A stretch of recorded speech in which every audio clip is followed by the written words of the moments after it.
ಶ್ರೀ ದುರ್ಗಾಂಬಿಕೆಯ ಬಲಗೋಡು ಭಕ್ತಿಯೋ ಅಂಬಿಕಾ ಸುತ ವಿಕ್ರಮಾಜಲ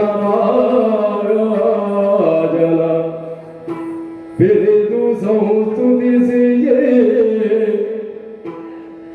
ಅಂಬುನಿದೀರಾತ್ಮಜೆಗೆ ಕೈ ಮುಗಿದು ಅಂಬುಜಾಸನ ಬಾಳಿಯರ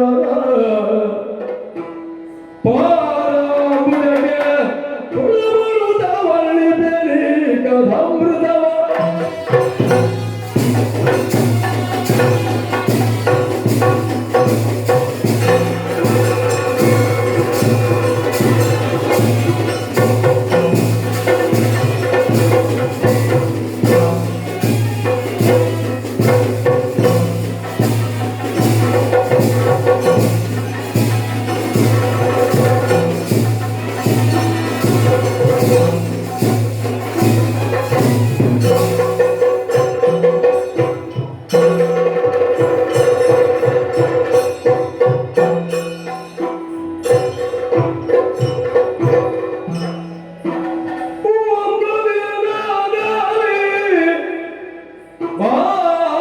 ಗಜಮುಖ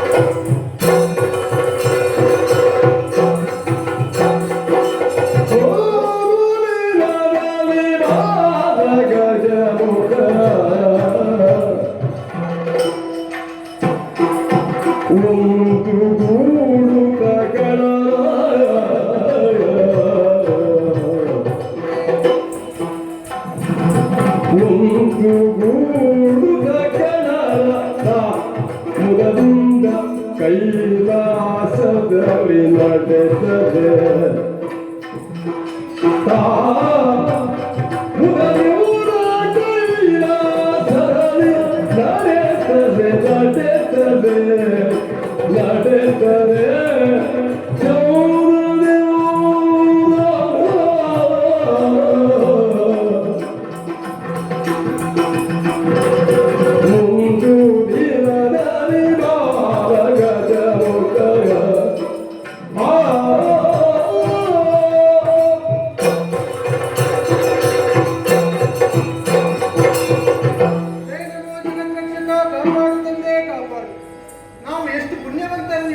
ಈಗ ನನಗೆ ಅರ್ಥವಾಗುತ್ತಾ ಉಂಟು. ಲೋಕನಾಥನನ್ನೇ ನಾನು ತಂದೆಯಾಗಿ ಪಡೆದಿದ್ದೇವೆ. ಹಾಗಿರುವಾಗ ಷಣ್ಮುಖ ನಂದಿ ನನ್ನ ತಂದೆಯ ವಿಶೇಷತೆಗಳು ಅಷ್ಟಿಷ್ಟೇನೂ ಅಲ್ಲ. ಎತ್ತರವಾದಂತಹ ರಜತಾದ್ರಿಯಲ್ಲಿ ದೇವಿಯಾದಂತಹ ಪಾರ್ವತಿ ಜೊತೆ ವಿಜೃಂಭಣೆಯಿಂದ ಜೀವನವನ್ನು ಸಾಗಿಸುತ್ತಾ ಇದ್ದಾರೆ. ಹಾಗಿರುವಾಗ ಅಲ್ಲಿಗೆ ಬಂದಂತಹ ಅದೆಷ್ಟೋ ಭಕ್ತರಿಗೆ ಅವರ ದುರಿತಗಳನ್ನು ಅವರ ಕಷ್ಟಗಳನ್ನು ಪರಿಹರಿಸುತ್ತಾ ಲಯದ ಕೆಲಸವನ್ನು ಮಾಡುತ್ತಾ ಕೈಲಾಸದಲ್ಲಿಯೇ ನೆಲೆ ನಿಂತಿದ್ದಾರೆ. ಹಾಗಿರುವಾಗ ನಮಗೆ ಕೈಲಾಸದಲ್ಲಿ ಯಾವ ರೀತಿಯ ಕೊರತೆಯೂ ಕಾಣಿಸುತ್ತಿಲ್ಲ. ಉಣ್ಣುವುದಕ್ಕಾಗಲಿ ತಿನ್ನುವುದಕ್ಕಾಗಲಿ ಯಾವುದಕ್ಕೂ ಕೊರತೆಯನ್ನು ಕಂಡುಕೊಂಡವರಲ್ಲ. ಹಾಗಿರುವಾಗ ನಮಗೊಂದು ವಿಶೇಷವಾದಂತಹ ಕೆಲಸವನ್ನು ತಂದೆಯವರು ನಮಗೆ ಸೂಚಿಸಿದ್ದಾರೆ. ಅದನ್ನು ನಿಷ್ಠೆಯಿಂದ ನಾವು ಮಾಡುತ್ತಾ ಇದ್ದೇವೆ. ಹಾಗಿರುವಾಗ ಎಲ್ಲವೂ ಇರುವಾಗ ಮನಸ್ಸಿಗೊಂದು ನೆಮ್ಮದಿ ಎಂಬುದು ಬೇಕಾಗ್ತದೆ.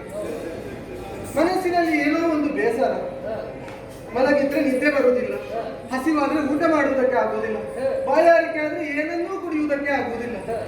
ಇದಕ್ಕೆಲ್ಲ ಕಾರಣ ಏನು? ಒಂದೇ ಸ್ಥಳದಲ್ಲಿ ಇದ್ದೇ ಇದ್ದು ಮನಸ್ಸಿಗೆ ಬೇಸರ ಆವರಿಸುತ್ತಾ ಉಂಟು. ಈ ಬೇಸರ ಹೋಗಲಾಡಿಸಬೇಕು ಅಂತ ಆದ್ರೆ ಸ್ಥಳವನ್ನು ಬದಲಾಯಿಸಬೇಕು. ಹಾಗೆಂದು ತಿರುಗಾಟಕ್ಕೆ ಹೋಗಬೇಕು ಎಂಬುದಾಗಿ ಅಮ್ಮನಲ್ಲಿ ಕೇಳಿದಾಗ ಅಮ್ಮ ಅಷ್ಟು ಎಂಬುದಾಗಿ ಒಪ್ಪಿಕೊಂಡಿದ್ದಾರೆ. ತಂದೆಯಿಂದಲೂ ಅನುಮತಿಯನ್ನು ಪಡೆದಿದ್ದೇವೆ. ಹಾಗಿರುವಾಗ ಒಂದು ದಿನದಲ್ಲಿ ಬಾಲಗಜಮುಖ ತಿರುಗಾಟಕ್ಕೆಂದು ಬಂದಿದ್ದೇನೆ. ಹಾಗಿರುವಾಗ ಕೈಲಾಸ ತಪ್ಪಲು ಪ್ರದೇಶ ಇದು.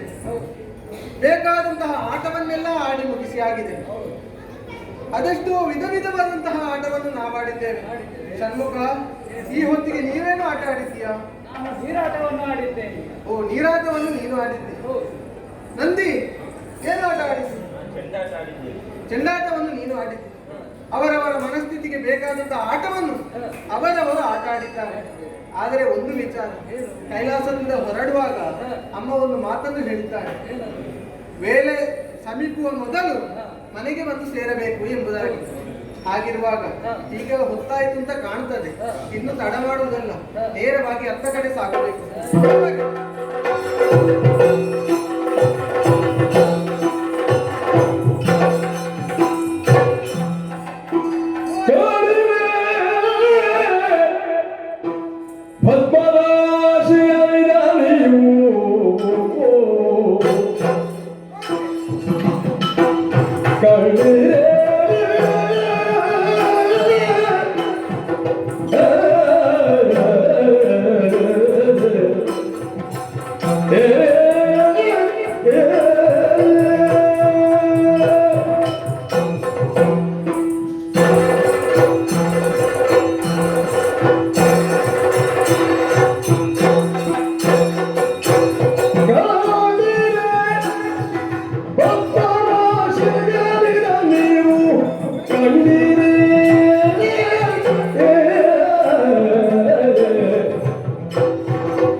ಕಂಡಿರೆ ಪದ್ಮರಾಶಿಯನು, ಕಂಡಿರೆ ಪದ್ಮರಾಶಿಯನು, ಮುದಗೋಡೆ ನಾನೀಕ್ಷಿಸುವುದನು, ಮುದಗೋಡೆ ನಾನೀಕ್ಷಿಸುವುದನು.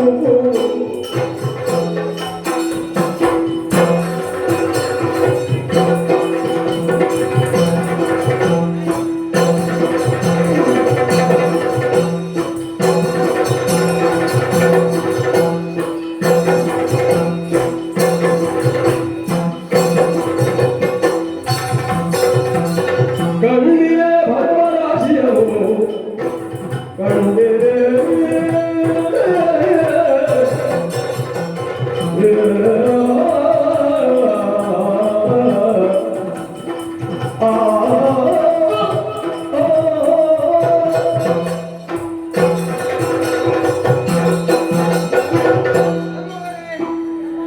ತಪ್ಪಲು ಪ್ರದೇಶಕ್ಕೆ ಬಂದು ಅದೆಷ್ಟೋ ಸಮಯ ಕಳೆದು ಹೋಯಿತು.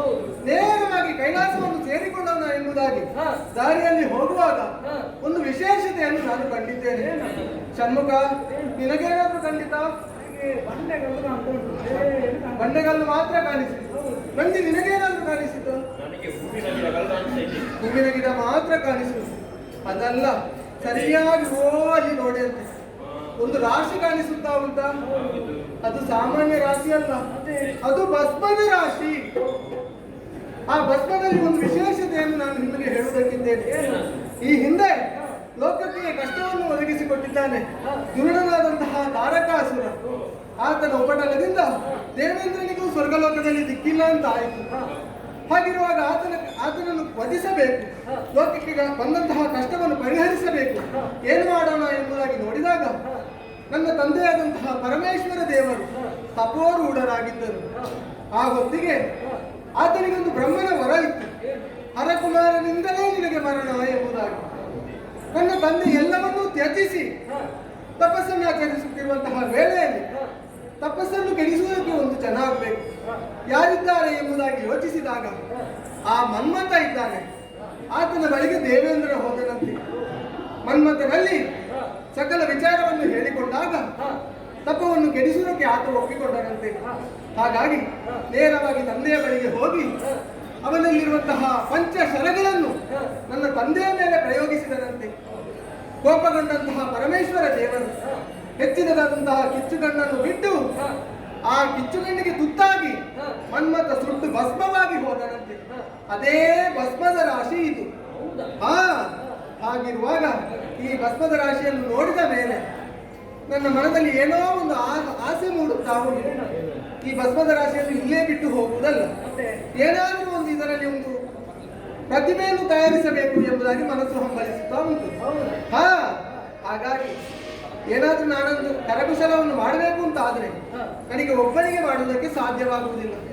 ಮೊದಲಾಗಿ ನನಗೆ ಆಚೆ ಈಚೆ ಓಡಾಡುವುದಕ್ಕೆ ಕಷ್ಟ. ಯಾಕೆ ಹೇಳಿ, ಇಷ್ಟು ದೊಡ್ಡ ಹೊಟ್ಟೆಯನ್ನು ಹಿಡಿದುಕೊಂಡು ಇಲ್ಲಿವರೆಗೆ ಬಂದದ್ದೇ ಕಷ್ಟದಲ್ಲಿ ನಾನು. ಹಾಗಿರುವಾಗ ನನ್ನ ಜೊತೆಯಲ್ಲಿ ನೀವಿದ್ದೀರಲ್ವ, ನಿಮ್ಮಿಂದ ನನಗೆ ಸಹಾಯ ಅಗತ್ಯವಾಗಿ ಬೇಕು. ಷಣ್ಮುಖ, ಒಂದು ಪ್ರತಿಭೆಯನ್ನು ತಯಾರಿಸಬೇಕು ಅಂತಾದ್ರೆ ಅದಕ್ಕೆ ನೀರು ಅಗತ್ಯವಾಗಿ ಬೇಕು. ಬೇಕಾಗುವಷ್ಟು ನೀರನ್ನು ನನಗೆ ತಂದು ಕೊಡುವೆಯಾ? ಹಾಗೆ ಆಗುದಿಲ್ಲವ ಅಣ್ಣ. ಯಾಕೆ ಅದು? ನನಗೆ ಆಟ ಆಡಿ ಆಟ ಆಡಿ ಸುಸ್ತಾಗಿದೆ. ಓಹೋ, ನೀರು ಇಷ್ಟೊತ್ತು ನೀರಲ್ಲೇ ಆಟ ಆಡುತ್ತಾ ಇದ್ದವ ನೀನು, ನಿನಗೆ ಸುಸ್ತಾಗುತ್ತಾ ಉಂಟು? ಬೇಡ, ನಂದಿ ಇದ್ದಾನೆ.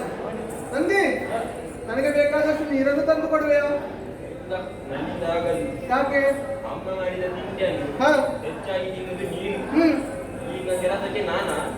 ಆಹಾರದ ವಿಚಾರದಲ್ಲಿ ಈಗ ಹೇಳಿದ್ದಲ್ಲ, ನನಗೆ ಉಪಕಾರವನ್ನು ಒಂದು ಮಾಡುವೆಯಾ?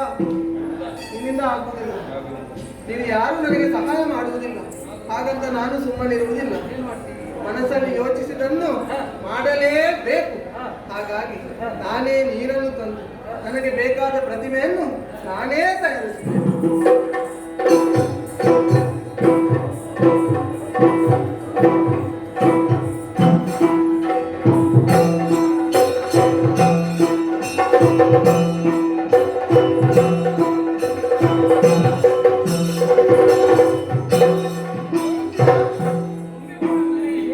ಕೊಡುವುದಕ್ಕೆ ಆಗುವುದಿಲ್ಲ.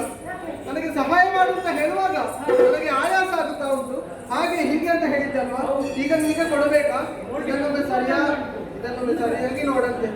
ಆಹಾ, ಅದರ ಹಣೆ, ಅದರ ಕಣ್ಣು, ಅದರ ಮೂಗು ಕೊಡುವುದಕ್ಕಾಗುವುದಿಲ್ಲ. ಯಾರಿಗೂ ಕೊಡುವುದಿಲ್ಲ. ನಿನಗೆ ಬೇಕಾ? ನಿನಗೂ ಕೊಡುವುದಿಲ್ಲ. ಹಾಗಿರುವಾಗ ಇದನ್ನು ನಾನು ತೋರಿಸಬೇಕಾದದ್ದು ಯಾರಿಗೆ? ನಿಮಗೆ ಅಲ್ಲ. ನನ್ನ ಅಮ್ಮ ಇದ್ದಾಳೆ, ಪಾರ್ವತಿ ದೇವಿ. ಹಾಗಾಗಿ ಆಕೆಯ ಬಳಿಗೆ ಹೋಗ್ತೇನೆ, ಅವಳಲ್ಲೇ ಇದನ್ನು ತೋರಿಸ್ತೇನೆ.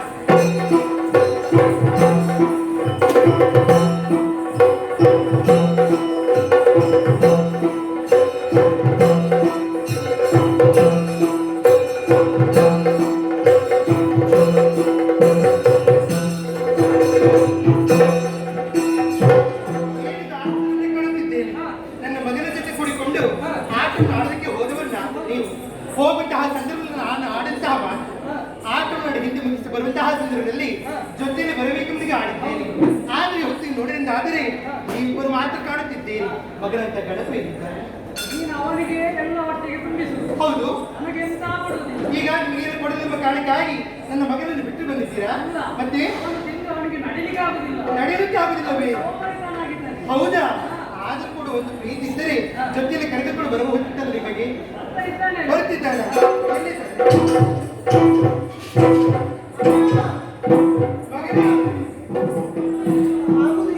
ಏನಾಗುದಿಲ್ಲ? ವಂದಿಸಿಕೊಂಡಿದ್ದೇನೆ.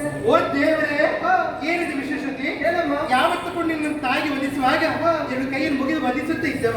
ಈ ಹೊತ್ತಿಗೆ ಒಂದು ಕೈಯಿಂದ ವಂದಿಸುತ್ತಿದ್ದೀರಲ್ಲ, ಬಲದಕ್ಕೆ ಏನಿತ್ತು ನೋಡು ಅಮ್ಮ. ಈಗ ಎರಡು ಕೈಯಲ್ಲಿ ವಂದಿಸಬೇಕು. ಹೌದು ಅಮ್ಮ, ಒಂದು ಕೈ. ಅಮ್ಮ, ಎರಡು ಕೈ. ಮತ್ತೆ ಎರಡು ಕೈಯನ್ನು ಜೋಡಿಸಿ ವಂದಿಸಿಕೊಳ್ಳಬೇಕು. ಆಗುದಿಲ್ಲ. ಏನು ಒಂದು ಕೈಯಿಂದ ಹಿಂದೆ ಬಿಟ್ಟಿದ್ದೀಯ? ಏನಿದೆ ನಿನ್ನ ಕೈಯಲ್ಲಿ? ಏನಿದು? ಹೇಳಬೇಕು, ಹೇಳು. ಕೋಪ ಮಾಡಬಾರ್ದು. ಇನ್ನು ಮಗನಿಗೆ ತೋರಿಸ್ಬೇಕಾ? ತೋರಿಸಿಕೊಂಡ ಪಲಿಸು ತಾಯೇ ಕೌಶಲವ, ತಾಯೇ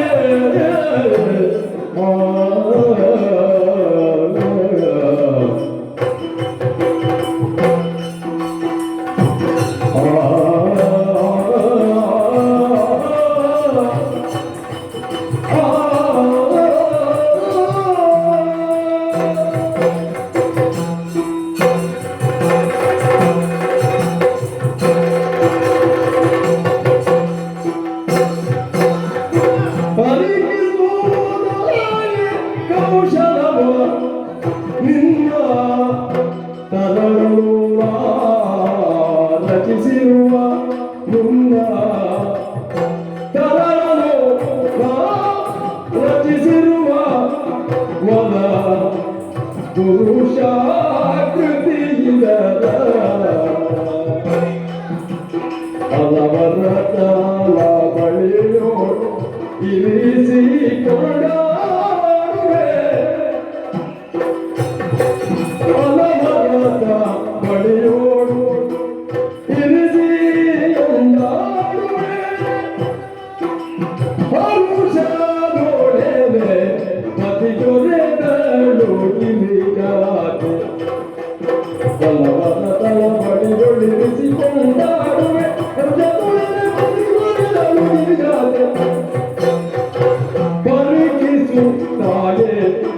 ಕೌಶಲವ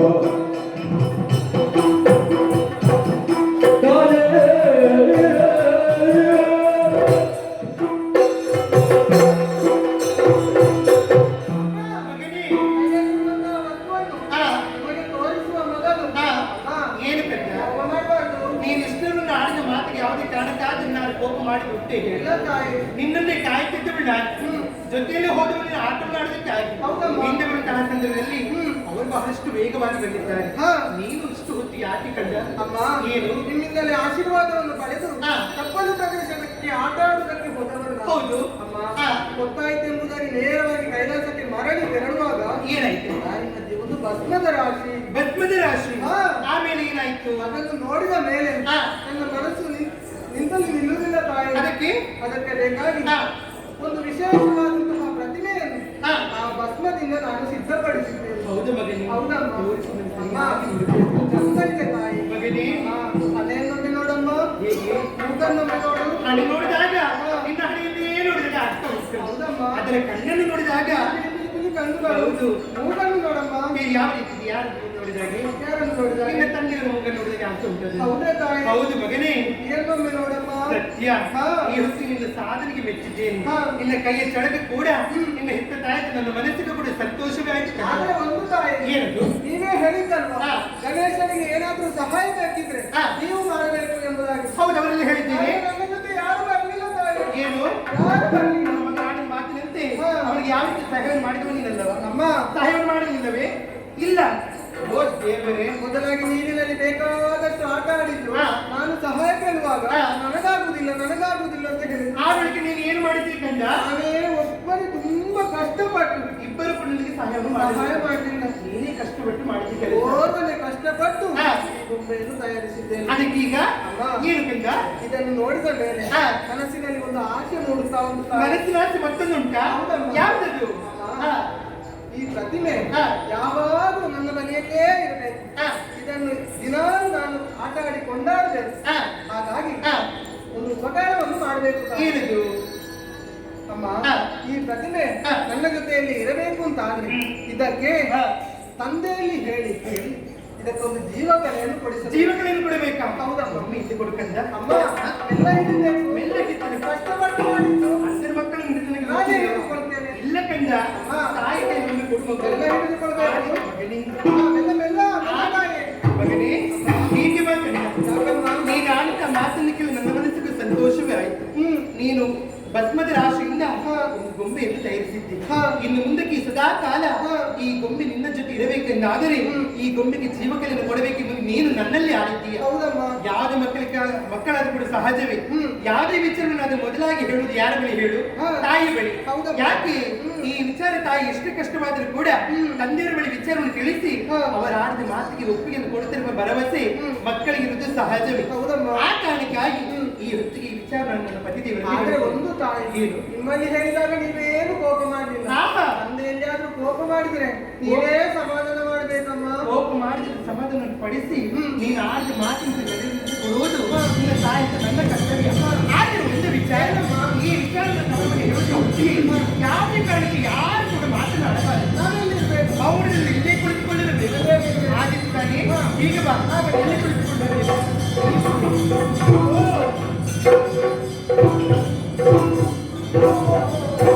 ಆಟವಾಡುವಂತೆ ಹೋದವರೆಲ್ಲ ಮರಳಿ ಬಂದಿದ್ದಾರೆ. ಮರಳಿ ಬಂದಿದ್ದಾರೆ. ಮಗ ಗಣಪ, ಬಾ, ಆಟ ಹೇಗಾಯ್ತು ಮಗ? ಒಳ್ಳೆ ಆಟ. ನಿನ್ನ ಮನಸ್ಸಿನ ಒಂದು ದೇಹದ ಸುಖವಾಗಿದ್ದಾರೆ. ಹೌದಪ್ಪ. ಆಟದಲ್ಲಿ ಯಾರು ಗೆದ್ದರು ಮಗ? ಯಾರನ್ನ ಗೊತ್ತಾಗ್ಲಿಲ್ಲ.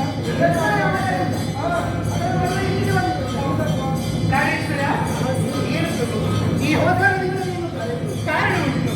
ರಮಣ,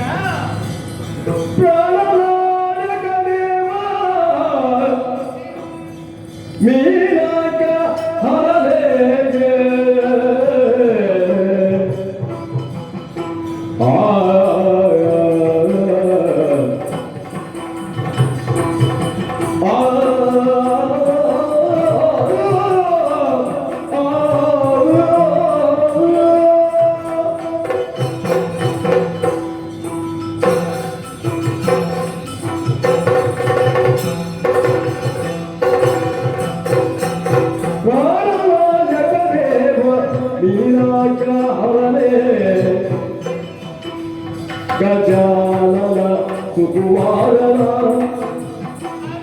ಗಜಾನನ ಸುಮಾರವ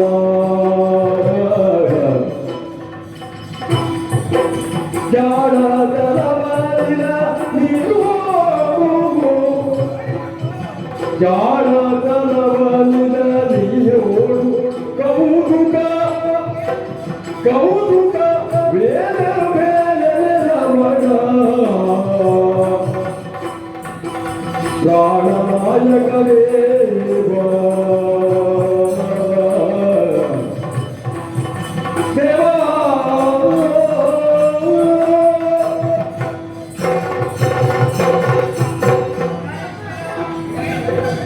ಮಗು ನಾನು ಹಿಡಿದುಕೊಂಡಿದ್ದೇನೆ. ನಾನು ಆವಾಗಲೇ ಆಡಿದ್ದೇನೆ. ಮೌನದಲ್ಲಿ ಕುಳಿತುಕೊಳ್ಳಬೇಕೆಂಬುದ ನಿನ್ನ ಆಸೆಗೆ ನೆರವೇರಿಸಿಕೊಡಬೇಕಾದರೆ ಸುಮ್ಮನೆ ನಿಂತಿಲ್ವಾ? ಸುಮ್ಮನೆ ಕುಳಿತುಕೊಳ್ಳಬೇಕು. ಪ್ರಾಣಿ ಮಗನು ಮಗನಪಾಲಿಕೆ ಬಿಡುತ್ತಿದ್ದೆ. ನಮ್ಮ ಮಗನಂತಹ ಗಣಪ ಗಣಗಳಲ್ಲಿ ತಂದುಕೊಡಿಕೊಂಡು ಆರೋಗ್ಯ ಹೋದರು ಹೋಗಿ ಇಂತಹ ಸಂದರ್ಭದಲ್ಲಿ ಎಲ್ಲರಲ್ಲಿ ಕೇಳಿತು ನನ್ನ ಮಗನಲ್ಲಿ ಗಣಪ ಎಲ್ಲಿದ್ದಾರೆ ಎಂಬುದಾಗಿ ಮನಸ್ಸು ಹೊತ್ತು ಕಳೆದು ಹೋದ ನಂತರ ಬಹಳ ದೂರದಿಂದ ಬರುತ್ತಿದ್ದವ ಬರುವಂತಹ ಸಂದರ್ಭದಲ್ಲಿ ಬೆಳಗ್ಗೆ ಬರುವ ಆಟ ಮಾಡುವಂತಹ ಸಂದರ್ಭದಲ್ಲಿ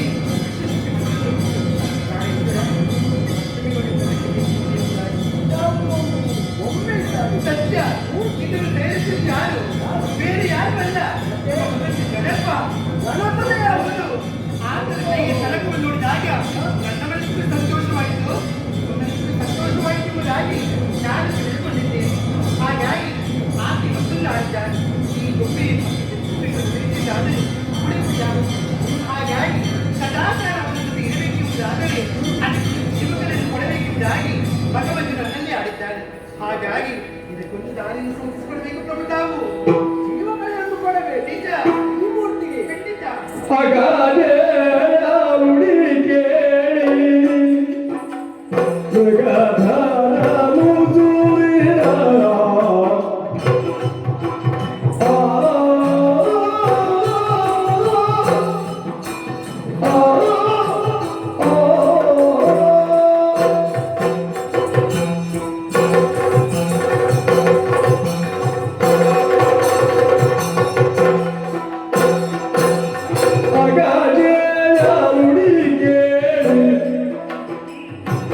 ಜಗಧರನು ಸೂರಿದ ಮಗನ ಸಂತಸಗೊಳಿಸಿ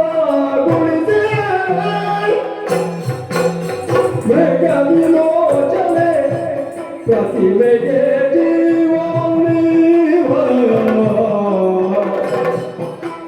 ಮೃಗ ವಿಲೋಚನೆ ಪ್ರತಿಮೆಗೆ ಜೀವನೀವ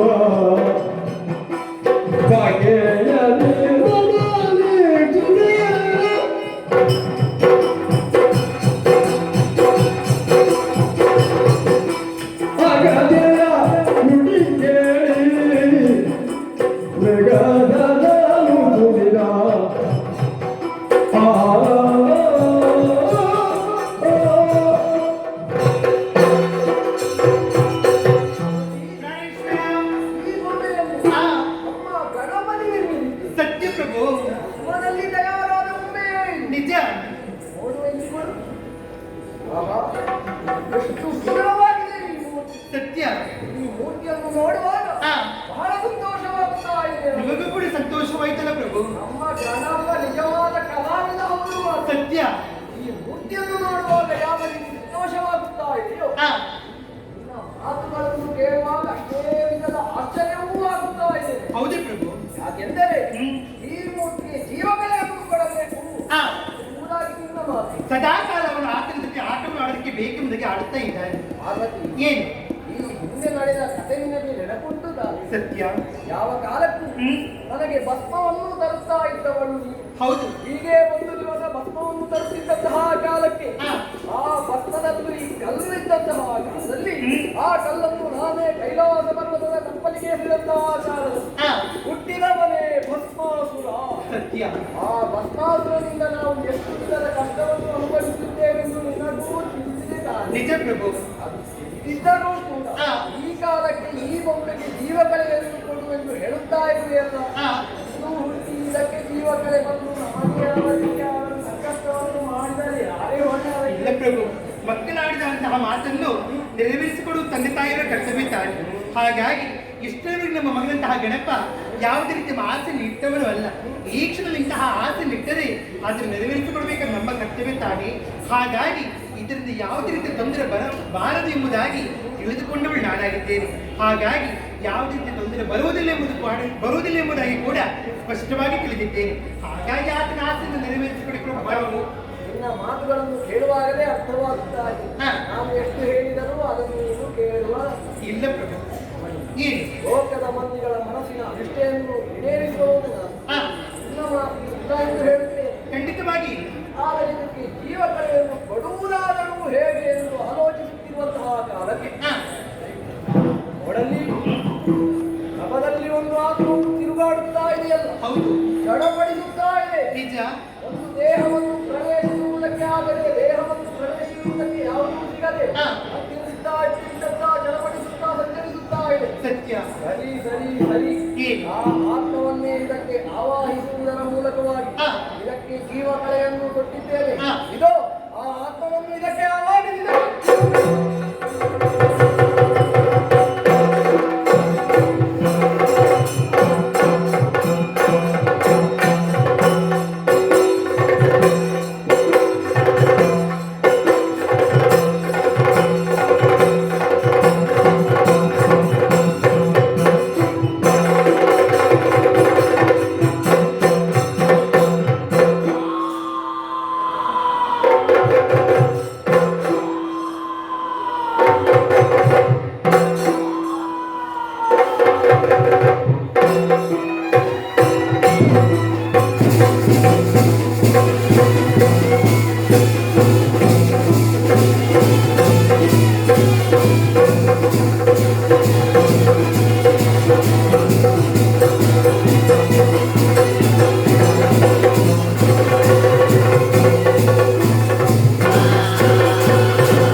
ಸೃಷ್ಟಿಗೆ ಕಾರಣ ಏನು ಅರಿಯುತ್ತಾ ಇಲ್ಲ.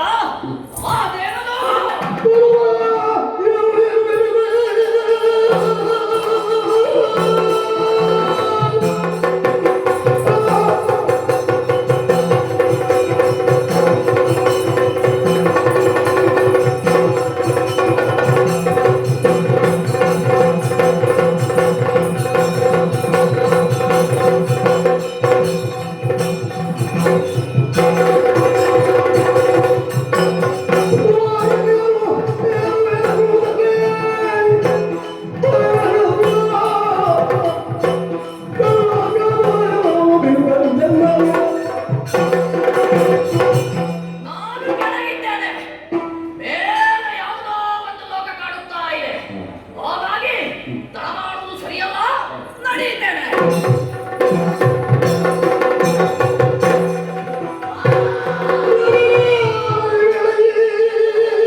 ಮಾಡಿದ್ದೇನೆ. ಹೇಗೆ? ಕಣ್ಣು ಮುಚ್ಚು. ಆ. ಆಯ್ತೇನೆ. ಆ. ಇದೋ ನಿನ್ನ ಹಸುವನ್ನು ಬರೆಯಲು.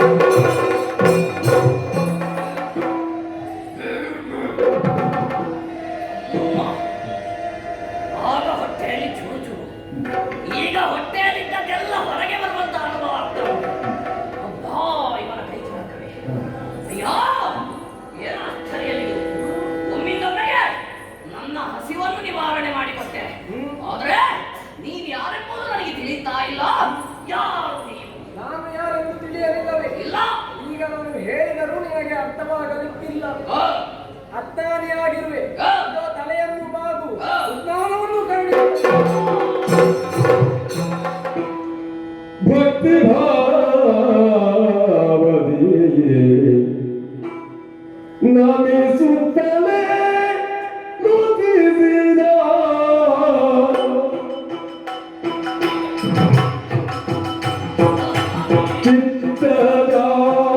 ಚಿತ್ತದಾತಕರೇ ದೇವಾ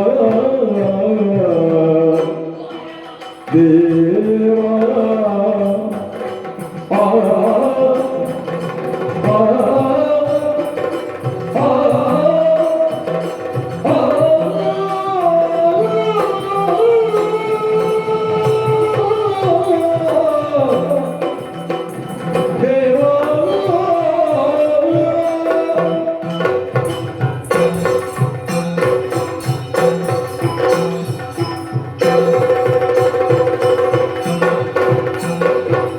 ಭಕ್ತಿ ಭಾವನೆ ನಮಿಸುತ್ತಲೇ ನುಡಿಸಿದ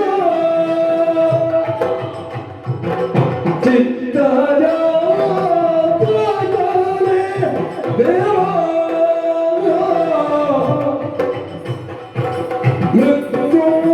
ಮೃತ್ಯುಂಜಯನೇ ಮೊಲಕೃತಿವಾಸನೆ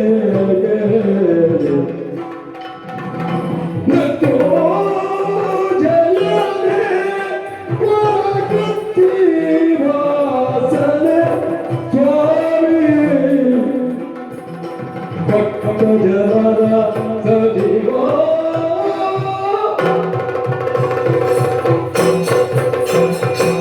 ಭಕ್ತಿ ಭಾವದಿ ನಮಿಸುತ್ತಲೇ ನುಡಿಸಿದ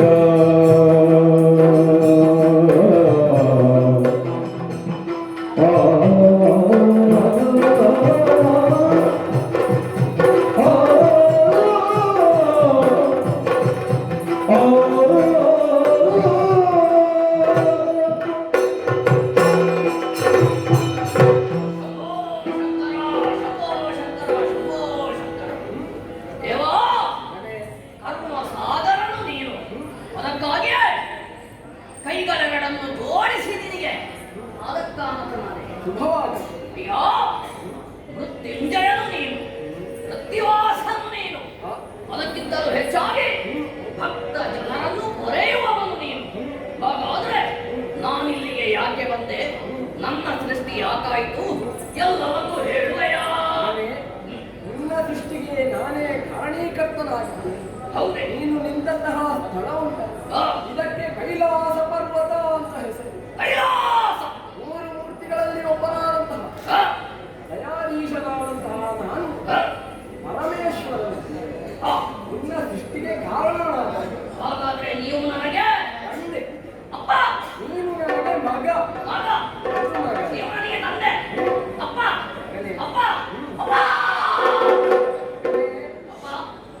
ಹೋಗಿ ನೋಡು, ಯಾರು? ನನ್ನ ಪತ್ನಿ ನಿನ್ನ ಅವ್ವೆ. ನನ್ನವೇ. ನಿಮಗಿಂತಲೇ ಪಾರ್ವತೀ ದೇವಿ. ಅಮ್ಮ, ವಂದಿಸಿಕೊಂಡಿದ್ದೇನೆ. ಮೆಟ್ಟೇಳು ಕಂಡು ಶುಭವಾಗಲಿ. ಅಪ್ಪ, ಮಗನೇ, ನಿಮಗೆ ಅವರು ಪತ್ನಿ ಏನು? ಅಪ್ಪ, ನನ್ನ ಪತ್ನಿ ಎಲ್ಲಿ ಅಪ್ಪ? ಈಗ ತಾನೇ ಹುಟ್ಟಿದವರು ನಿನಗೆ ಎಲ್ಲಿಂದ ಪತ್ನಿಯೋ ಮಗನೇ? ಆ, ಕಾಲಾನಂತರ ನಿನಗೆ ಸಿಗಬಹುದು. ಈಗ ಪತ್ನಿ ಬರ್ಬೇಕಾದ್ರೆ ದೊಡ್ಡವರಾಗ್ಬೇಕಾ? ಹೌದು ಮಗನೇ. ನನ್ನಷ್ಟಿದ್ರೆ ಸಾಕಾಗಿತ್ತು. ಹಾಗಾಗ್ಲಿಕ್ಕಿಲ್ಲ. ಸರಿ ಸರಿ. ನೋಡು, ಅಪ್ಪ, ಇವರೆಲ್ಲರೂ ನಮ್ಮವರೇ. ಇವರೆಲ್ಲರೂ ನಿಮ್ಮವರು. ಹೌದು ಮಗನೇ. ಹ? ಏನು? ಅಪ್ಪ, ಅದೇನಪ್ಪ ಅಲ್ಲಿ ಕಪ್ಪು ಕಪ್ಪು ಕಪ್ಪು ಕಪ್ಪು ಕಪ್ಪು? ಮಗನೇ, ಆ, ಕಪ್ಪು ದೇಹವನ್ನು ಹೊಂದಿದವ ಆ. ನಮ್ಮ ಇನ್ನೊಂದು ಅವತಾರಿ. ಆ.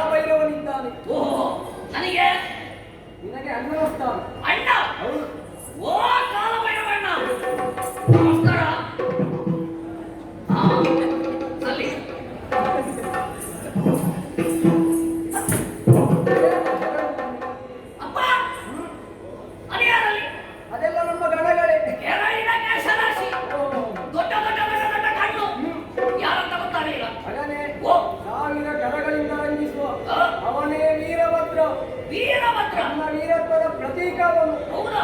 ನನಗೆ ನಿನಗೆ ಅಣ್ಣನ ಸ್ಥಾನ. ನನಗೆ ಅಣ್ಣನೇ. ಓ ವೀರಭದ್ರಣ್ಣ, ನಮಸ್ಕಾರ. ನಿನ್ನ ಮಗ 1 2 3 4 5 6 ಒಂದಲ್ಲ ಎರಡಲ್ಲ ಮೂರಲ್ಲ 6 ತಾರೆ. ಅಪ್ಪ, ಏನಪ್ಪ ಅದು? ಕಾಣ್ತಾ ಇಲ್ವಾ? ಅವನೇ ನನ್ನ ಮಗ. ನಿಮ್ಮ ಮಗ 6 ಮುಖವನ್ನು ಹೊಂದಿದ ಕಾರಣವೇ ಷಡಾನನ. ಷಡಾನನ, ಕೃತ್ತಿಕಾ ಕಂದಿಕೆಯರ ಸ್ತನ್ಯವನ್ನು ಪಾನ ಮಾಡಿದ ಕಾರಣವೇ ಕಾರ್ತಿಕೇಯ. ಕಾರ್ತಿಕೇಯ, ತಾರಕಾಸುರನನ್ನು ಮರ್ದಿಸಿದ ಕಾರಣವೇ ತಾರಕಾರಿ. ತರಕಾರಿ. ತಾರಕಾರಿ ಅಲ್ವಾ?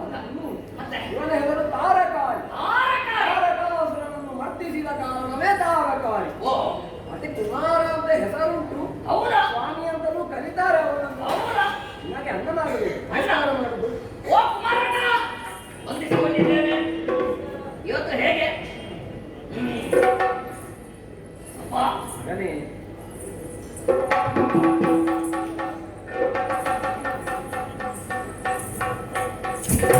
ಹತ್ತಿರ ಹೋಗಬೇಡ. ಆ? ಹತ್ತಿರ ಹೋಗಬೇಡ. ಹೀಗೆ ಮಾಡ್ತಾರೆ. ಅದಕ್ಕೆ ಹೇಳಿದ್ರು ಹತ್ತಿರ ಹೋಗಬೇಡ ಅಂತ. ಅದು ಏನಪ್ಪ ಅದು ತಲೆಯಲ್ಲಿ? ನನ್ನ ವಾಹನ ಮಗ ವಾಹನ. ನಂದಿ. ನಂದಿ. ಹೌದು. ನಿಮ್ಮ ವಾಹನ. ಓ, ಈಗ ನೀವು ಅದರಲ್ಲ ಹೋಗುದಾ? ನಾನು ಯಾವ ಕಡೆಗೆ ಹೋಗುವುದಿದ್ದರೂ ಆ, ನಂದಿಯರಿಗೆ ಹೋಗುವುದು. ಹೌದಾ? ನಂದಿ ವಾಹನ. ಅಪ್ಪ, ಓ ಅಪ್ಪ, ನನಗೆಲ್ಲಿಯಾದ್ರೂ ವಾಹನ ತಂದಿಟ್ಟಿದ್ದೀರಾ? ನನ್ನ ಮಕ್ಕಳಿಗೆ ವಾಹನ ಕೊಡುವ ಕ್ರಮವೇ ಇಲ್ಲ ಮಗನೇ. ಅಲ್ಲ, ನಾನು ಇಲ್ಲಿಂದ ಹೋಗುದು ಬೇಡ ಮತ್ತೆ. ನನ್ನ ವಾಹನ ಉಂಟಲ್ಲ. ನಿಮ್ಮ ವಾಹನ ನನಗೆ ಯಾಕೆ ಮಗ? ಒಮ್ಮೆ ಏರ್ಲಿಕ್ಕೆ ಹೋಗ್ತೇನೆ. ನಾನು ಇದ್ದಾಗ ಮಾತ್ರ ಬಂದರೆ ಸಾಕು. ನೀನಾಗೆ ಹೋಗಬೇಡ. ನೀವಿದ್ರೆ ಮಾತ್ರ, ಹೌದು ಮಗನೇ. ಇಲ್ಲಂದ್ರೆ ಏರ್ಲಿಕ್ಕೆ ಬಿಡುವುದಿಲ್ಲ. ಹತ್ತಿರವೂ ಹೋಗಬೇಡ ನೀನು. ಅದು ನಂದಿ ನನ್ನ ವಾಹನ. ನಂದಿ. ಹೌದು.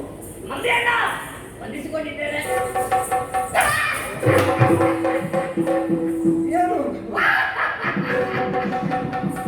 ಅಪ್ಪ, ಮಗನೇ? ಏನಪ್ಪ ಇದು ವಿಚಿತ್ರ? ಏ, ನಮಗೆಲ್ಲ ಮುಖದಲ್ಲಿ ಇದ್ದ ಹಾಗೆ ಉಂಟು, ಇದರಲ್ಲೊಂದು ಉದ್ದದ್ದು. ಅದು ಏನಪ್ಪ ಅದು? ಅವನು ನನ್ನ ಮಗ. ಮಗ, ನೀನು ಕೇಳ್ತೀಯಲ್ಲ ಅದೇ ನಿಮಗೆ ಇಂಥದ್ದೆಲ್ಲ ಹುಟ್ಟುತ್ತದ? ಇವಾಗ ಹಾಗೆ ಇರಲಿಲ್ಲ. ಮತ್ತೆ ಅದು ಬಂದು ಜೋಡಿಸಿದ್ರು ಮಗ. ಹೌದಾ? ಅದು ಮುಂದೆ ಸೊಳ್ಳಿ. ಸೊಳ್ಳೆಯು? ಅವನು ಗಣಪ. ಗಣಪ. ನನ್ನ ಪ್ರೀತಿಯ ಸುಕುಮಾರ. ಹೌದಾ? ಲಂಬೋದರ. ನಮ್ಮೋದರ. ಇದಕ್ಕೆ ಒಂದು ಮೂಲ ಕಾರಣ ಅವನೇ ಮಗ. ಹೌದಾ? ಹೌದೌದು. ನನಗೆ ಅವನು ಅಣ್ಣ. ಗಣಪಣ್ಣ. ಓ, ಗಣಪಣ್ಣ, ವಂದಿಸಿಕೊಂಡಿದ್ದೇನೆ. ಅಮ್ಮ, ಹಾ, ನಿನಗೆ ಇಲ್ಲಿಂದಲೇ ಆಶೀರ್ವಾದ ಮಾಡಿದ್ದೇನೆ. ಗಣಪಣ್ಣ. ಯಾಕೆಂತ ಗೊತ್ತಾಯ್ತಾ? ಯಾಕೆ? ನನ್ನ ಕಷ್ಟ ನಿನಗೆ ಅರ್ಥ ಆಗುವುದಿಲ್ಲ. ಏನು? ಅಷ್ಟು ದೊಡ್ಡದುಂಟು ನನ್ನ ಹೊಟ್ಟೆ. ಅಲ್ಲ, ನಿಮ್ಮ ಹೊಟ್ಟೆ ಅಲ್ಲ, ನಿಮ್ಮ ಮುಖವನ್ನು ನೋಡುವಾಗ ಏನಾಯ್ತು? ನನಗೊಂದು ನಿಮ್ಮನ್ನು ಏರಿಕೊಳ್ಳುವಂತ ಮನಸ್ಸಾಗುವುದು. ಏನು ಹೇಳ್ಬೋದು? ನೀವು ನನ್ನನ್ನು ಎತ್ತಬೇಕು ಎಂಬ ಹಾಗೆ. ಹಾ, ನೀವೇ ನನ್ನನ್ನು ಸೃಷ್ಟಿಸಿದಂತೆ ಸೃಷ್ಟಿಸಿದವರು ಎತ್ತಿಕೊಳ್ಳುವುದಿಲ್ವಾ? ಯಾರು? ನಾನು ನಿನ್ನನ್ನು ಎತ್ತಿಕೊಳ್ಳುವುದು? ಹೌದು. ಅದೇ ನನ್ನ ಕಷ್ಟ ನಾನು ಯಾರಲ್ಲಿ ಹೇಳಿಕೊಳ್ಳುವುದು? ಹಾ. ನನಗೆ ಕೂತುಕೊಂಡ್ರೆ ಹೇಳುವುದಕ್ಕೆ ಆಗುವುದಿಲ್ಲ. ಸರಿ ಅಣ್ಣ, ಅಲ್ಲೇ ಏನೇ ಇರು. ಕೂತ್ಕೊಳ್ಳುವುದಕ್ಕೆ ಆಗುವುದಿಲ್ಲ. ಬೇಡ ಮಗ. ಅಪ್ಪ, ಸರಿ ಅಪ್ಪ, ಮಗನೇ. ಈಗ ಅವರಿವರ ಹೆಸರನ್ನೆಲ್ಲ ಕೇಳಿದೆ. ಹೌದು. ಈಗ ನೀವು ಆಗದಿಂದ ನನ್ನನ್ನು ಮಗನೇ ಮಗನೇ ಎಂಬ ಹಾಗೆ ಹೇಳ್ತಾ ಇದ್ರೆ ಬಿಟ್ರೆ ಹಾ. ನನಗೆ ಹೆಸರಿಲ್ಲ. ನನಗೊಂದು ಕರೆಯುವುದಕ್ಕೆ ಹೆಸರು ಬೇಡವಲ್ಲ? ನಿನಗೆ ಹೆಸರಾಗಬೇಕು. ಆ, ಕಂದರಾನಂದಿ ಕೋಡಾಡಿದ ಮಾರೆ ಬಾಂಧವರೇ ಉದಾರಿ ಕೇಳಿ. ಹಡಪರ ಶುಭ ಗೋಡೆಗಳಿದ್ದವು, ಬಾಳಾಸುರರೇ ಹುಗ. ವಂದಿಸಿಕೊಂಡಿದ್ದೇನೆ. ಹೌದಾ? ಇವರು ಭಸ್ಮದಿಂದ ಹುಟ್ಟಿದವ, ಆದ್ದರಿಂದ ಬಂಡ ಇಟ್ಟರೆ ಹೇಗಾಗಬೇಕು?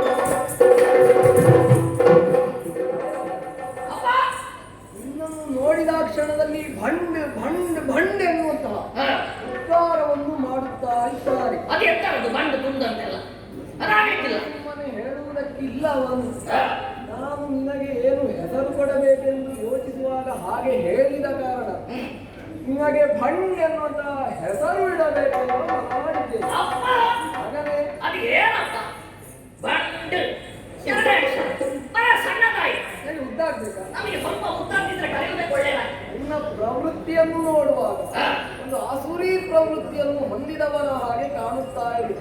ಆದ್ದರಿಂದಲೇ ನೀನು ಹಾ. ಖಂಡಾಸುರ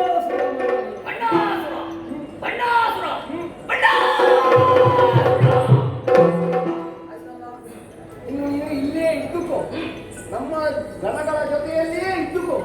ಆಯ್ತಲ್ಲ ಮಗನೇ? ಅಪ್ಪ ಪಾಪ ಏನು ಮಗನೇ? ಅಲ್ಲಿ ಕೆಲವರೆಲ್ಲ ಎದ್ದು ಹೋಗ್ತಾ ಇದ್ದಾರಲ್ಲ, ಎಲ್ಲಿಗಪ್ಪ ಅವರು ಹೋಗುದು? ಉದ್ಯೋಗಕ್ಕಾಗಿ ಹೊರಟು ನಿಂತವರು.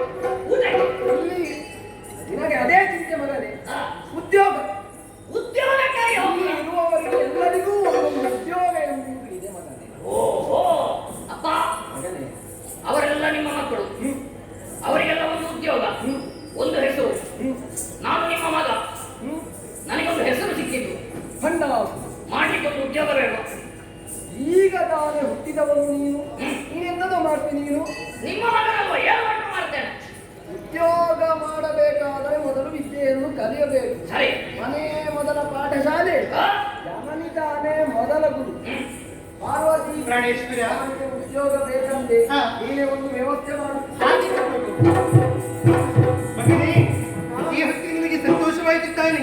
ನೀನು ಆಡಿದ ಮಾತನ್ನು ನೆನೆಸಿಕೊಟ್ಟವಳು ನಾನು. ಹೌದಮ್ಮ. ಆದ್ರೆ ಈ ಸುದ್ದಿ ನೋಡಿದಾದರೆ ಒಮ್ಮೆ ನಿಮ್ಮಲ್ಲಿನ ಬುದ್ಧಿಯಂತ್ರಕ್ಕೆ ಬೆಳೆದಿದ್ದಾನೆ. ಹೌದಮ್ಮ. ಆದ್ರೆ ಪಟ್ಟಾಸಿರ, ಅಮ್ಮ. ನೀನು ಆಡ್ತಿದ್ದ ಮಾತೇನು? ಆ.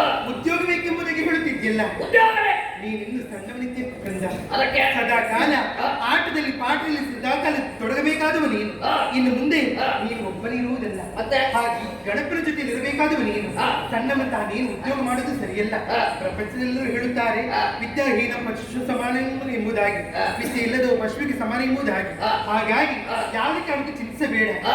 ಊಟದಲ್ಲಾಗಲಿ ಆ. ಆಟದಲ್ಲಾಗಲಿ ಆ. ಸದಾ ಕಾಲ ಈತನ ಜೊತೆಯಲ್ಲಿರುವಾಗ ಆ. ನಿನಗೆ ಉದ್ಯೋಗ ಬೇಕೇ ಹೇಳು. ಬೇಡ, ಬೇಡ. ಬೇಡ ತಾನೆ? ಆ. ಹಾಗಾಗಿ ಯಾವುದೇ ರೀತಿ ಗಣಪ ನಾನು ಆಡಿದ ಮಾತಿನಿಂದ ನೆರವೇರಿಸಿಕೊಳ್ಳಬೇಕು. ಅಣ್ಣ, ನಿನ್ನೊಂದಿಗೆ ಊಟದಲ್ಲಿ ನಾನಿರ್ತೇನೆ, ಆಯ್ತಾ? ಹಾಗೆ ಸದಾ ಕಾಲ ಜೊತೆಯಲ್ಲಿರ್ತಾನೆ. ಯಾವುದೇ ರೀತಿ ಕಷ್ಟ ಬಂದರೂ ಕೂಡ ನನ್ನಲ್ಲೇ ಹೇಳಬೇಕು. ಆಯ್ತಮ್ಮ. ನಿನಗೆ ಬೇಕಾದ ತಿಂಡಿ ತಿನಿಸುಗಳನ್ನು ಎಲ್ಲ ಸ್ಥಿತಿಯನ್ನು ನಾನು ಮಾಡುತ್ತೇನೆ. ಜಾಗೃತಿಯಲ್ಲಿರಬೇಕಂದ್ರೆ ನೀವು. ಸರಿಯಪ್ಪ. ಅಣ್ಣಯ್ಯ, ನಮ್ಮ ಆಟದಲ್ಲಿ ಪಾಠದಲ್ಲಿ ಊಟದಲ್ಲಿ ನಿನ್ನೊಂದಿಗೆ ಇರ್ಬೇಕಂತ. ಹಾ ಹಾಗಾದ್ರೆ ಈಗ ಏನ್ ಮಾಡೋಣ ಅಣ್ಣ? ತಮ್ಮ, ಓ, ನನ್ನ ಒಂದು ಸಣ್ಣ ಆಟದಿಂದ ಆ. ನೀನು ಹುಟ್ಟಿಕೊಂಡವ. ಹಾಗಿರುವಾಗ ಇನ್ನು ತುಂಬಾ ಆಟ ನೋಡುವುದಕ್ಕೆ ನೀನು. ಹೌದಾ? ಹಾ. ಈಗ ನೀನು ನನ್ನನ್ನು ಸೃಷ್ಟಿ ಮಾಡಿದ್ದು ಚಿಕ್ಕ ಮೇಳದಲ್ಲಿ, ಹಾ. ಇನ್ನು ದೊಡ್ಡ ಮೇಳಕ್ಕೆ ಹೋಗ್ಲಿಕ್ಕೆ ಉಂಟು. ಆ. ಆಟ ಆಡುವುದಕ್ಕೆ ತುಂಬಾ ಉಂಟು. ಆ. ಹಾಗಿರುವಾಗ ಆ. ಇಲ್ಲಿರುವುದಲ್ಲ, ಮತ್ತೆ? ಮುಂದುವರಿಯಬೇಕು ನಾವು. ಹೋಗೋಣ.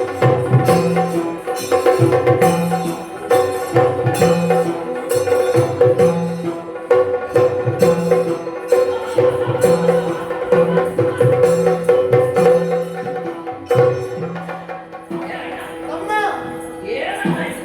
ಏನು ಹೇಳಿದ್ರು ಅಮ್ಮ? ಏನ್ ಹೇಳಿದ್ದು? ಗಣೇಶನ ಜೊತೆಯಲ್ಲೇ ಇರಬೇಕು ಎಂಬುದಾಗಿ. ಹೌದು. ನೀವು ಹೀಗೆ ವೇಗವಾಗಿ ಹೋದ್ರೆ ನನ್ನನ್ನು ಸರಿಯಾಗಿ ನೋಡ್ರೆ ನನ್ನ ಹೊಟ್ಟೆಯನ್ನು ಹೊತ್ತುಕೊಂಡು ಬರುವುದಕ್ಕಾಗುವುದಿಲ್ಲ ನನಗೆ. ಅದು ಹೌದಣ್ಣ. ಹಾ. ಹೆಚ್ಚು ಕಾಲೆತ್ತಲಿಕ್ಕೂ ಆಗುದಿಲ್ಲ, ಹೊಟ್ಟೆ ಅಂತ ಬರ್ತದೆ. ಹಾ. ಏನ್ ಮಾಡೋಣ ಹಾಗಾದ್ರೆ? ನೀನು ಈಗ ಹುಟ್ಟಿದ್ದಲ್ವಾ? ಹೌದು. ನಿನಗೆ ತಿರುಗಾಟ ಅವಶ್ಯಕವಾಗಿ ಉಂಟು. ಹಾಗೆ ನನಗೆ ತಿರುಗಾಟಿ ಅಭ್ಯಾಸ ಉಂಟು. ಅದಕ್ಕೆ ಏನ್ ಮಾಡೋಣ ಅಣ್ಣ? ಹಾಗಾಗಿ ಹಾ. ಇನ್ನು ತಿರುಗಾಡುವುದಕ್ಕಿದ್ರೆ ಹಾ. ನೀನೇ ತಿರುಗಾಟವನ್ನು ಮಾಡಿಕೊಂಡು ಬರಬೇಕು. ಹೌದಾ? ನಾನು ಈ ಬಂಡೆಯಲ್ಲಿಯೇ ಕುಳಿತಿರ್ತೇನೆ. ಸರಿಯಾ? ಹಾ. ಸರಿ ಅಣ್ಣ, ನಾನು ಮುಂದಕ್ಕೆ ಹೋಗ್ತೇನೆ. ಹಾಗೆ.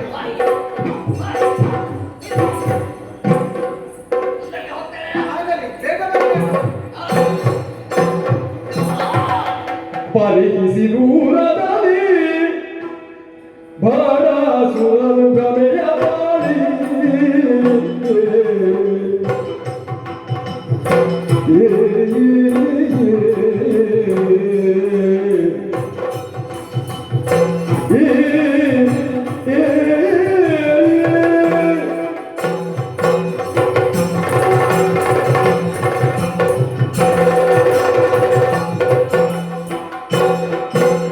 ಪರಿಗಿಸಿ ದೂರದಲ್ಲಿ ಪರಿಗಿಸಿ ದೂರದಲ್ಲಿ ಬಾಣಾಸುರನು ಗಮೆಯ ಬಾಳಿ ಬಾಣಾಸುರನು ಗಮೆಯ ಬಾಳಿ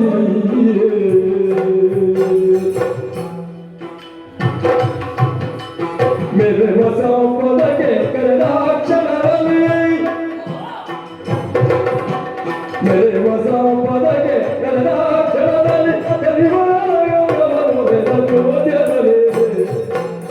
ಪರಿಗಿಸಿ ದೂರದಲ್ಲಿ ಬಾಣಾಸುರನು ಗಮೆಯ ತಾಳಿ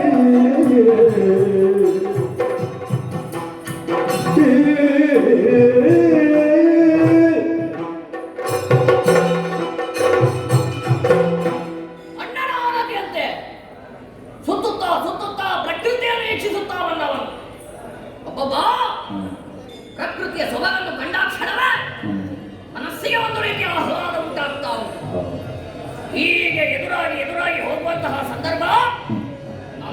ದೃಷ್ಟಿ ಹರಿವಂತು ಆಗ ಸದತ್ತ ಒಮ್ಮಿಂದೊಮ್ಮೆಗೆ ಭ್ರಮೆಗೊಳ್ಳುತ್ತಾ ಇದ್ದೇನೆ. ಅಂತಹ ದೃಶ್ಯವನ್ನು ಅಲ್ಲಿ ಕಂಡು ಕುತೂಹಲ ಭರಿತನಾಗಿದ್ದೇನೆ. ಈ ಕುತೂಹಲವನ್ನು ನನ್ನ ಮನಸ್ಸಿನಲ್ಲೇ ಇಟ್ಟುಕೊಳ್ಳುವುದಲ್ಲ, ಇದಕ್ಕೆ ಸರಿಯಾದ ಉತ್ತರವನ್ನು ನಾನು ಕಂಡುಕೊಳ್ಳಬೇಕು. ಅಣ್ಣನಲ್ಲಿ ಹೋಗ್ತೇನೆ.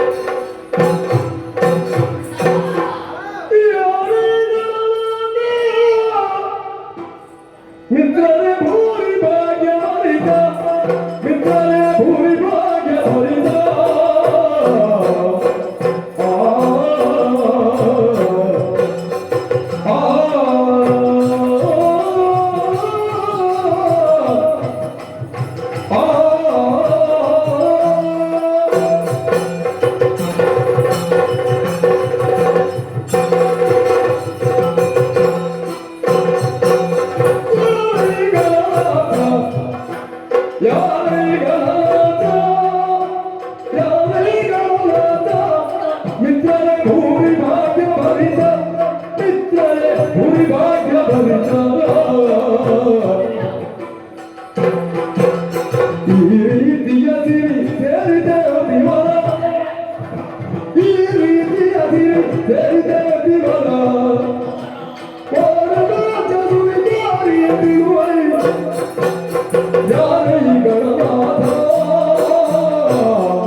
ಮುಂದುವರಿದಂತಹ ಸಂದರ್ಭ ಒಮ್ಮಿಂದೊಮ್ಮೆಗೆ ಅಂಬರ ಪದಕದ ದೃಷ್ಟಿ ಹಾಯಿಸಿದೆ. ನೋಡ್ತಾ ಇದ್ದೇನೆ, ಒಬ್ಬರಲ್ಲ ಇಬ್ಬರಲ್ಲ, ಲಕ್ಷ ಲಕ್ಷ ಕೋಟಿ ಕೋಟಿ ಜನರು. ಅವರಲ್ಲಿ ಇರುವಂತಹ ಇರಿಸಾಗಲಿ, ಒಡವೆಗಳಾಗಲಿ, ವಜ್ರ ವೈಡೂರ್ಯವಾಗಲಿ, ಅಥವಾ ಅವರು ಏರಿಕೊಂಡಂತಹ ವಾಹನವಾಗಲಿ, ಹಿಡಿದುಕೊಂಡಂತಹ ಆಯುಧವಾಗಲಿ, ಒಬ್ಬೊಬ್ಬರನ್ನು ನೋಡಿದ್ರೆ ಸಕಲ ಐಶ್ವರ್ಯವನ್ನು ಹೊಂದಿದ್ದಾರೆ ಅವರೆಲ್ಲರೂ. ಅಣ್ಣ, ಈ ರೀತಿಯಾಗಿ ಅಂತಹ ದೊಡ್ಡ ಗುಂಪನ್ನು ಕಟ್ಟಿಕೊಂಡು ಅವರು ಹೋಗುವುದಾದರೂ ಎತ್ತ ಕಡೆಗೆ. ಅದಕ್ಕಿಂತಲೂ ಹೆಚ್ಚಾಗಿ ನನ್ನಲ್ಲಿ ಮೂಡಿದಂತಹ ಒಂದು ಪ್ರಶ್ನೆ ಏನು ಗೊತ್ತೋ? ಅಂತಹ ಸಕಲ ಐಶ್ವರ್ಯ ಅವರಿಗೆ ದೊರಕಿದ್ದಾದರೂ ಹೇಗಣ್ಣ?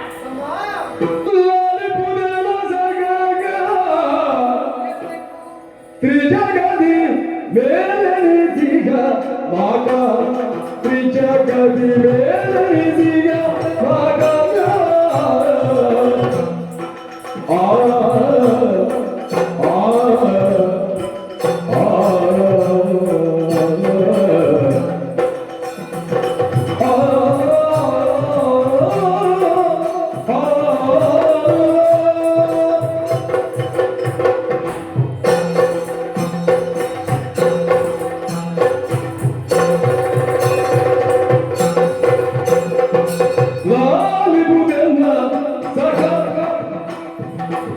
ತ್ರಿಜಗತಿ ಮೇಲೆನಿಸಿಗ ಮಗ, ತ್ರಿಜಗದಿ ಮೇಲೆನಿಸಿಗ ಮಗ.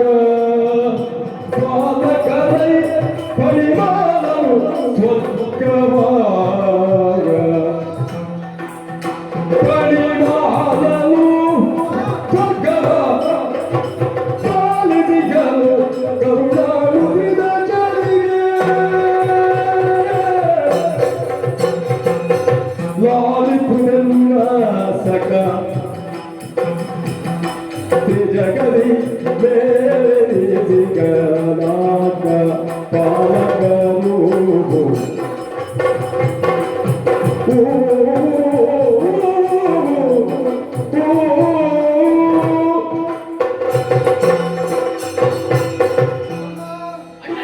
ಸಮಸ್ತ ವಿಚಾರವನ್ನು ತಿಳಿದುಕೊಳ್ಳುವಂತಹ ಆಸಕ್ತಿ ನಿನ್ನಲ್ಲಿ ಮೂಡುತ್ತಾ ಉಂಟು ಅಂತಾದ್ರೆ ಅದಕ್ಕೆಲ್ಲ ಉತ್ತರಿಸುವುದಕ್ಕೆ ನಾನೂ ಸಿದ್ಧನಾಗಿದ್ದೇನೆ.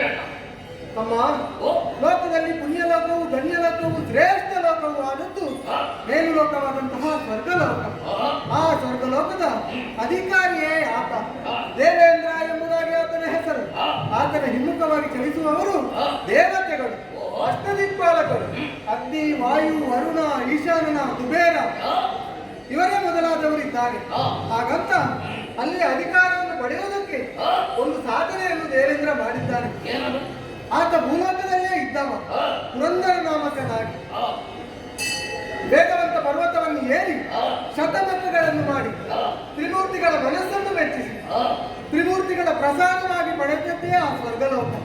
ಹಾಗಾಗಿ ಅಲ್ಲಿರುವಂತಹ ಸಂಪತ್ತು, ಐಶ್ವರ್ಯ ಎಲ್ಲವೂ ಕೂಡ ಆತನ ಸಾಧನೆಯಿಂದ ಆತ ಪಡೆದದ್ದು.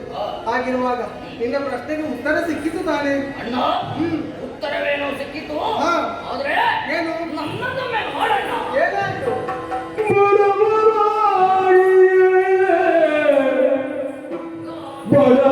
ಬಡವರಾಗಿಗೆ ಶಿವನ ವರದಲ್ಲಿ ಪಡೆದು ಸಂಪದಗಳನ್ನು